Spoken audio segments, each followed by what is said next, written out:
Hello बच्चों, आपका एक बार फिर से स्वागत है कमलेश सर केमिस्ट्री धमाका में।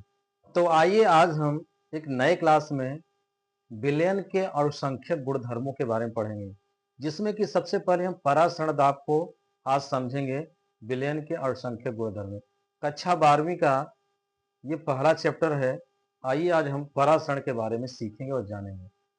परासरण को समझने के लिए अर्धपारगम झिल्ली क्या है उसको समझेंगे। तो अर्धपारगम झिल्ली क्या है?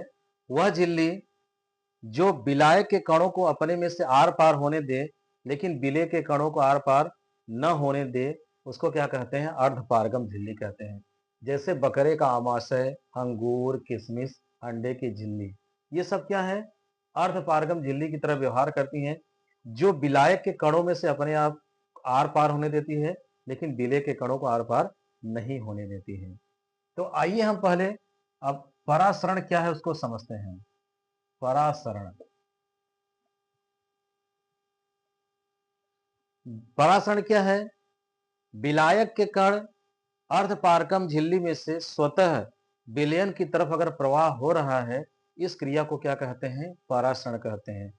या तनु विलयन में से विलायक का कण सांद्र विलयन की तरफ अगर प्रवाह कर रहा है, उसको हम क्या कहेंगे? परासरण की क्रिया कहेंगे। मतलब यह है, अगर हम क्या करें, परासरण की क्रिया को समझें और यहाँ पर हम एक अर्धपारगम झिल्ली लगा दें और यहाँ पर हम क्या कर दें? एक विलायक ले लें और यहाँ पर हम क्या ले लें? एक विलयन ले लें। विलायक और विलयन को हम क्या करें? दोनों को अलग कर लेंगे। किसकी सहायता से? अर्धपारगम झिल्ली की सहायता से। तब जब अर्धपारगम झिल्ली लगाएंगे तो विलायक के कण क्या होंगे? अपने आप स्वतः विलयन की तरफ क्या होने लगेंगे? प्रवाह होने लगेंगे। इसी क्रिया को क्या कहते हैं? परासरण की क्रिया। यानी कि विलायक के कण अर्धपारगम झिल्ली में से होकर के स्वतः विलयन की तरफ अगर प्रवाह कर रहे हैं, तो इस क्रिया को क्या कहते हैं? परासरण कहते हैं। या हम ऐसे भी समझ सकते हैं, यहां पर क्या है? एक तरफ तनु विलयन मान लेते हैं और एक तरफ क्या है? सांद्र विलयन। अब होगा क्या? विलायक के कण तनु विलयन में से सांद्र विलयन की तरफ क्या होंगे? प्रवाह होंगे। यदि अगर एक तरफ तनु विलयन हो और एक तरफ क्या हो? सांद्र विलयन हो, तो तनु विलयन में से विलायक के कण किधर प्रवेश करेंगे? सांद्र विलयन की। तो इस क्रिया को क्या कहेंगे? परासरण। या केवल शुद्ध विलायक हो और एक तरफ विलयन हो, तो विलायक का कण कहां प्रवेश करेगा? विलयन की तरफ जाएगा। किसकी सहायता से? अर्धपारगम झिल्ली की सहायता से। इसी को हम क्या कहते हैं? परासरण की क्रिया कहते हैं।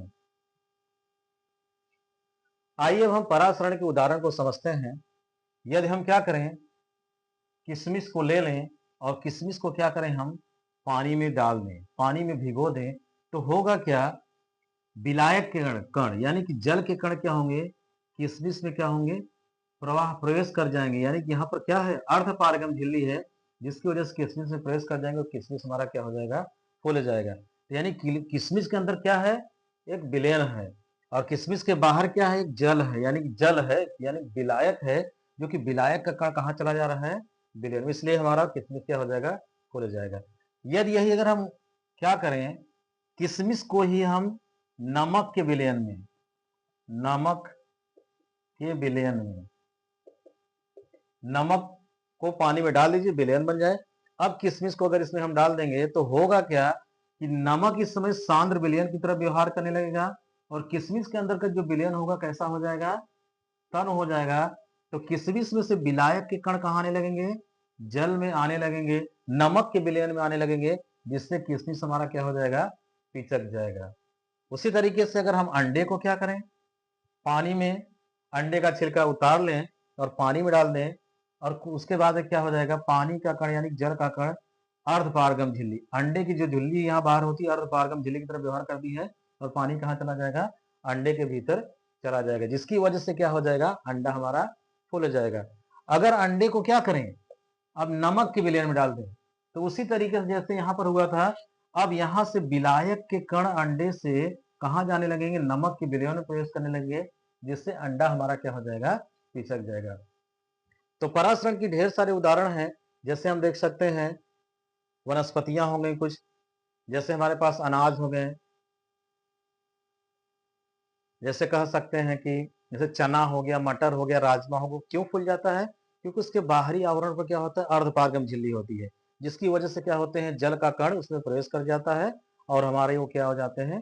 फूल जाते हैं। तो ये सब क्या है? परासरण के उदाहरण हैं। तो फिर आइए आगे बढ़ते हैं इसमें। आइए परासरण दाब हम समझते हैं। यहाँ पर हम करेंगे क्या? एक अर्धपारगम झिल्ली ले लेंगे, एक तरफ हम क्या ले लेंगे? विलायक ले लेंगे और एक तरफ क्या कर ले लेंगे? विलयन ले लेंगे। तो होगा क्या? परासरण की क्रिया स्टार्ट हो जाएगी, बीच में परासरण, क्योंकि अर्धपारगम झिल्ली बीच में है।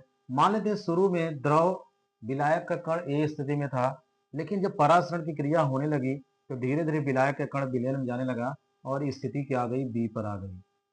अब अगर हम क्या करें? विलयन पर अतिरिक्त हम दाब लगा दें तो फिर से क्या हो जाएगा? विलायक का जो कण इसमें प्रवेश किया था फिर वापस इसमें आने लगेगा और पुनः उस अवस्था में चला जाए जहां से आया था। तो ये जो बाहर से अतिरिक्त दाब लगाया गया, इसी को क्या कहेंगे? परासरण दाब कहेंगे। यानी परासरण की क्रिया को रोकने के लिए विलयन पर लगाया गया वह न्यूनतम अतिरिक्त दाब को ही क्या कहते हैं? परासरण दाब कहते हैं। एक बार इसको फिर समझ लेते हैं। शुरू में मान लेते हैं कि विलायक के कण कहाँ होंगे? ए स्थिति में होंगे। जब परासरण की क्रिया होती है तो धीरे धीरे विलायक के कण विलयन में प्रवेश करेंगे और कहाँ स्थिति में आ जाएंगे? बी स्थिति में आ जाएंगे।